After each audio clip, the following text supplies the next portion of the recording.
What's up, Slappers? In this video, I'm going to be going over how you should be positioning yourself to give your team the best chance of success. This is the first of 5 videos in the Legend Tips series, which will also include puck control, defense, settings and ping, and the great input device debate. Let me know in the comments if you have any other suggestions for a tips and tricks video. In order to properly position yourself, there are 4 high-level topics to be aware of. These include keeping distance between you and your teammates, makeshift positions in-game, determining lobby skill level, and what to do when you don't have the puck. Feel free to skip ahead to the sections you're most interested in. First up, distance between teammates. Hockey is a team sport. The best way to win is for each player on a team to give each other the space they need to make a play, whether it be passing, shooting, or stick handling. In most pubs, the player with the most possession time will be the best stick handler.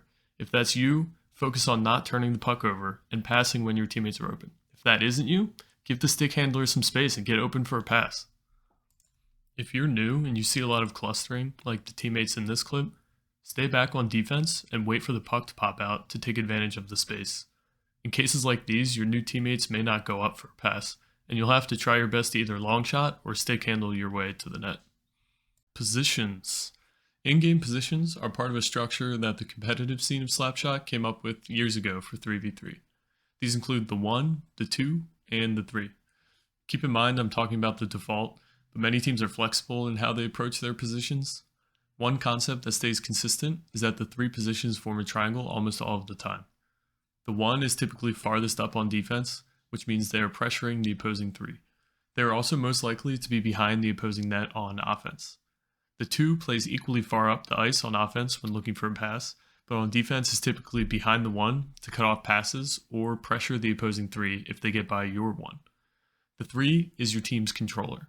They bring up the puck on offense and are the farthest back on defense.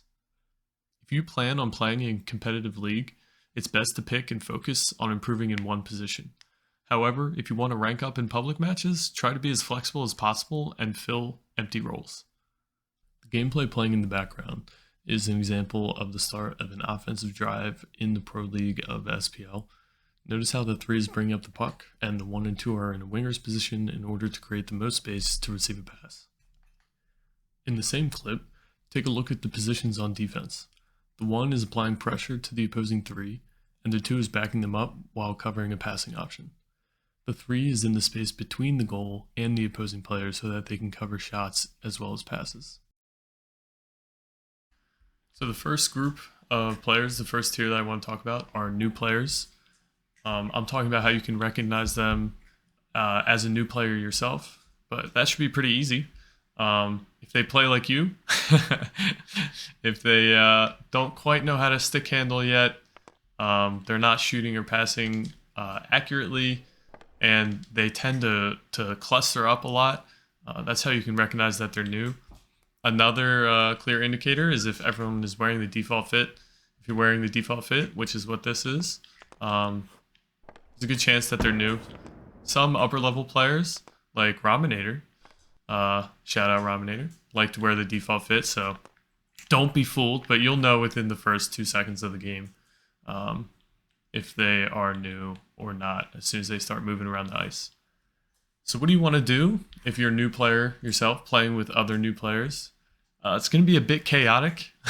It kind of depends on the game sense that your teammates have from others, either real life sports experience or other sports games or team-based games. If you see them spacing out, that's awesome. You're lucky. So make sure you treat your teammates well in that case and pass them the puck if you're in the back, or look to receive passes from them if you're in the front. Otherwise, if you're in a very clustered lobby, I would want to stay back as far as you can and wait for the puck to pop out, as I mentioned earlier, because when the puck pops out, if they're all clustered over here where the puck used to be and you're waiting back here, you can take a shot, a long shot. You may not score it. You could also try and practice your stick handling and move up the ice and take a closer shot. The next tier of players that I'm going to talk about is the intermediate level. Intermediate level players have less than 100 hours, but still a good amount of experience in the game. They may have some items purchased, something like what I have on right now, this outfit. And they also can keep simple puck control, so that's either keeping it on their forehand or keeping it on their backhand, which would be more common, so they can just keep the puck close to their body, not doing anything fancy, but still keeping control of the puck. Another indicator is that they can pass relatively accurately as well as shoot relatively accurately. That's a good sign of an intermediate player. Nothing fancy, but has the basics down. So what do you want to do as a new player if you have some intermediate level players in your lobby? Well, the first thing I'd want to do is let them play the 3 position and take the puck out from behind the net once you get possession. And what you want to do is you want to be spaced out. So if they have the puck over there, I would want to be here or spaced out on this side and try and get open for a pass so that they know that you know your positioning. And you can receive the pass and try and make a play to the best of your ability. The last level of players I'm going to talk about in this video are expert level players. Expert level players have hundreds to even thousands of hours in the game.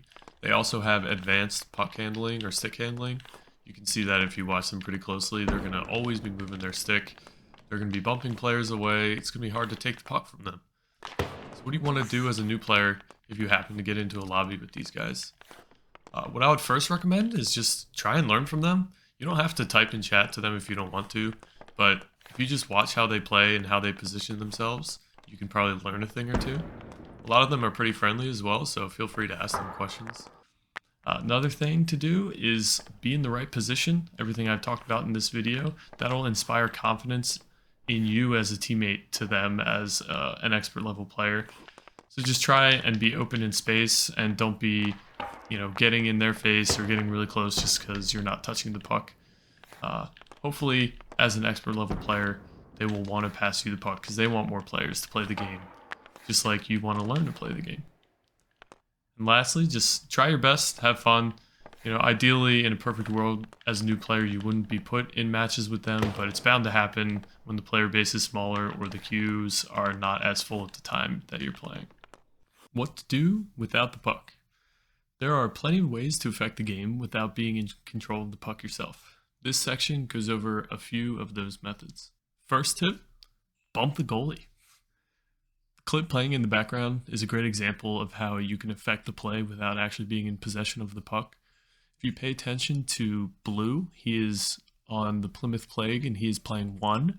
He is bumping Crux, who's playing 3. He's trying to create space for either of his teammates to get an open shot on net and an easier goal for the team. But as you can see in the next couple seconds, it's actually kind of risky. So you have to be aware of when your teammates are going to shoot because you might accidentally save the puck like Blue does here. Luckily, in the next play, he manages to make up for that and score an awesome goal himself while still crashing the net.